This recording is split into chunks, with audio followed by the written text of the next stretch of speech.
दोस्तों, विज्ञान की दुनिया में कुछ भी हमेशा के लिए नहीं होता।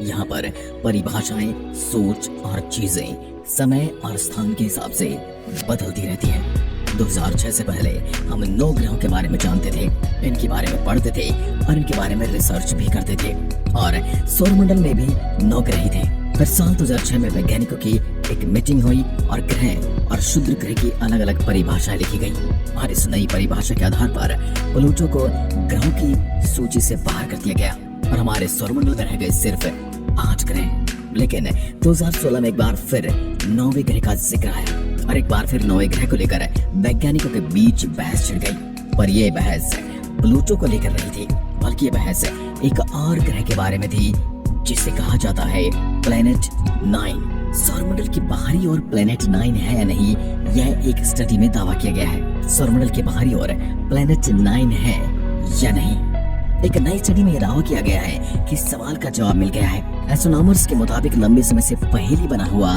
प्लेनेट 9 असल में एक भ्रम है और हो सकता है कि ऐसा कोई ग्रह हो ही ना। मिशिगन यूनिवर्सिटी के एक्सपर्ट ने इस सुपर अर्थ जैसे ग्रह की मौजूदगी के सबूत खोजने के लिए सौरमंडल के कई सर्वे देखे और उनके आधार पर ये नतीजा पाया है। प्लेनेट 9 की थियरी 2016 में चर्चित हुई थी, जब कैलिफोर्निया इंस्टीट्यूट ऑफ टेक्नोलॉजी के एस्ट्रोनॉमर्स ने वरुण यानी कि नेपच्यून ग्रह की कक्षा के अंदर और बाहर क्लस्टर में मौजूद कुछ अजीब ऑब्जेक्ट्स को बड़े ग्रह की संभावना के साथ जोड़ा था। इस ग्रह को प्लेनेट 9 नाम दिया गया था। माना जाता है कि यह धरती से 10 गुना बड़ा है और सूरज से 400 एस्ट्रोनॉमिकल यूनिट दूर है, लेकिन आज तक इसकी मौजूदगी का पुख्ता सबूत नहीं मिला है। लंबे समय से दुनिया भर के वैज्ञानिक हमारे सौरमंडल में प्लेनेट 9 के होने के दावे करते आ रहे हैं। उनका कहना है कि दूर ही सही सौरमंडल में एक और ग्रह यानी प्लेनेट 9 मौजूद है जो हमारे सूर्य का चक्कर लगा रहा है। वैज्ञानिकों को सौरमंडल के इस हिस्से में किसी लार्ज बॉडी के होने के कई सबूत मिले हैं, पर अभी तक उन्हें इस ग्रह या स्पेस बॉडी के कोई पुख्ता सबूत नहीं मिले। पर हाल ही में वैज्ञानिकों ने एक नए सिरे से स्पेस बॉडी या स्पेस स्ट्रक्चर का अध्ययन करना शुरू किया और अब उनका कहना है कि यह जरूरी नहीं कि यह स्पेस स्ट्रक्चर कोई ग्रह ही हो। उनके अनुसार ये कोई बादल ही या फिर छोटा ब्लैक होल भी हो सकता है जो हमारे सौरमंडल के एक कोने में मौजूद है। आज की वीडियो में हम जानने वाले हैं क्या है प्लेनेट 9 और ये मौजूद कहाँ है।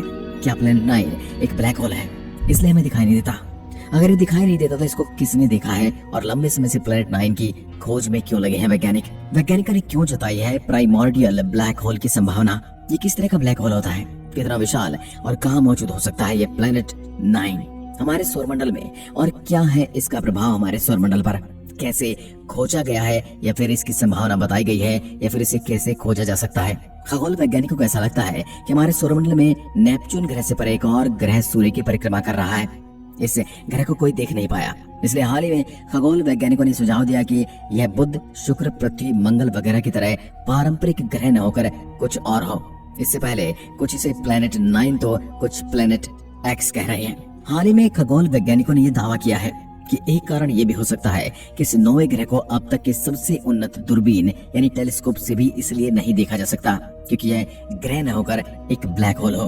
दरअसल ब्लैक होल अत्यधिक मास तथा डेंसिटी वाले ऐसे स्पेस बॉडीज होते हैं जो आकार में तो बहुत छोटे होते हैं, मगर इनके अंदर गुरुत्वाकर्षण बल यानी ग्रेविटेशनल फोर्स इतना ज्यादा होता है कि इसके चुंगल से प्रकाश की किरणें भी बचकर नहीं निकल सकती, क्योंकि यह प्रकाश की किरणों को भी अवशोषित कर लेता है, इसलिए हमारे लिए हमेशा इनविजिबल बना रहता है।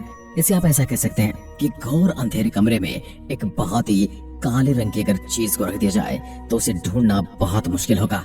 बिल्कुल वैसा ही इस ग्रह को ढूंढना है। खगोल वैज्ञानिकों को एक अरसे से ऐसा लग रहा है जहाँ से हमारा सौरमंडल शुरू होता कहा जा सकता है। एक ऐसा विशाल पिंड होना चाहिए जिसका मास हमारी पृथ्वी से 5 से 10 गुना ज्यादा है। उसे अभी देखा नहीं गया है, लेकिन खगोलीय गणनाएं यही इशारा करती हैं। वैज्ञानिकों का कहना है कि हमारे सौरमंडल की बाहरी सीमा से परे ऊर्ट क्लाउड से होकर गुजर रहे धूमकेतु जिस तरह सौरमंडल की सीमा के भीतर खींचे चले आते हैं, उससे यही लगता है कि वहाँ हमारी पृथ्वी से भी शक्तिशाली कोई विशाल पिंड होना चाहिए। वह अपने गुरुत्वाकर्षण बल से धूमकेतु को अपने रास्ते से विचलित कर रहा है। एक डच वैज्ञानिक जॉन हेनरिक ऊट ने 1950 में इस बादल के होने की संभावना जताई थी। हिसाब लगाया गया है कि यह बादल सौरमंडल की बाहरी सीमा से पूरे 1.6 प्रकाश वर्ष की दूरी तक फैला हुआ है। वैज्ञानिकों ने प्राइमोर्डियल ब्लैक होल की भी संभावना जताई है। इंग्लैंड के डरहम यूनिवर्सिटी के जैकब शॉल्टर्स और शिकागो के इलिनॉइस यूनिवर्सिटी के जेम्स एनविन ने हाल ही में एक नया सिद्धांत प्रस्तावित किया है कि प्लैनेट 9 या प्लैनेट एक्स एक प्राचीन ब्लैक होल है, यानी प्राइमोर्डियल ब्लैक होल। सूर्य से लगभग 10 गुना अधिक मास वाले तारे की हाइड्रोजन और हीलियम रूपी ईंधन खत्म हो जाता है, तब उन्हें फैलाकर रखने वाली ऊर्जा भी खत्म हो जाती है और वे अत्यधिक गुरुत्वाकर्षण के कारण सिकुड़कर अत्यधिक सघन पिंड ब्लैक होल बन जाते हैं। आमतौर पर ब्लैक होल शब्द का इस्तेमाल इन्हीं भारी भरकम खगोलीय पिंडों के लिए करते हैं, मगर प्राइमोर्डियल ब्लैक होल के बारे में वैज्ञानिकों की मान्यता ये है कि इनका निर्माण ब्रह्मांड की उत्पत्ति यानी बिग बैंग के समय में हुआ होगा और ये ब्लैक होल आकार में बहुत छोटे होते हैं। स्टीफन हॉकिंग का ऐसा मानना था कि इन ब्लैक होलों के अध्ययन से ब्रह्मांड की शुरुआती अवस्थाओं के बारे में पता लगाया जा सकता है। अभी कितना विशाल है और कहां पर मौजूद है। हालिया शोध के अनुसार इस प्राइमोर्डियल ब्लैक होल ने सौरमंडल के बड़े ग्रहों की कक्षाओं को सूर्य के सापेक्ष 6 डिग्री तक झुका दिया है। इस ब्लैक होल की कक्षा काफी चपटी है। यह वर्तमान में अपनी कक्षा में सूर्य से अधिकतम दूरी के आसपास है। इसका ऑर्बिटिंग पीरियड 20,000 वर्ष का होना चाहिए। वैज्ञानिकों ने आकाश में 20 डिग्री गुना अर्थात 400 वर्ग डिग्री का एक क्षेत्र चिन्हित किया है जिसके भीतर ये मौजूद हो सकता है।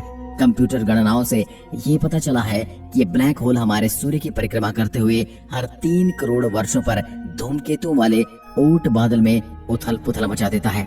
कैसे इसे खोजा जा सकता है? बहरहाल, अगर प्लैनेट 9 वास्तव में एक ब्लैक होल होता है तो इसे खोजना किसी ग्रह के खोजने से ज्यादा बड़ी चुनौती होगी।